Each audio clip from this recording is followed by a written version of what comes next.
নমস্কাৰ। কবিতাৰ শিৰোনাম মাথো তুমি জীয়াই থাকা। কথা পশুপতি নাথ, পাঠ দীপশিখা ৰাজকোঁৱৰ। অকল এইটো জনমেই নে? মইতো 7 জনমৰ কথা ভাবিছোঁ। মৰিলেও মৰিম, জীয়ালেও জীয়াম, সুখে দুখে দুয়ো একেলগে।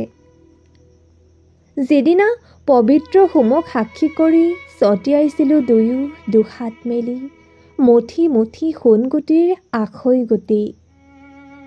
কেঁচা ঘামৰ টোপালৰ সৈতে মচি নেপেলাবাচোন অনামিকাৰে বোলাই দিয়া পূৰ্ণিমাৰ পূৰ্ণ জোনটি।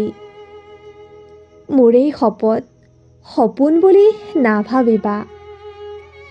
অকল তুমিয়েই যাবানে?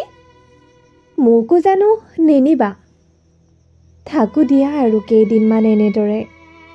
ডাক্তৰে কৈছে নহয়, এটাৰেও হেনো চলিব পাৰি। তেনেহ'লে চিন্তা কিহৰ? তুমিচোন জানাই, জেপবোৰ এতিয়া সুদম, সকলো শূন্যৰে ভৰা। হ'ব দিয়া, মোৰেই এটা দিন, মাথো তুমি জীয়াই থাকা।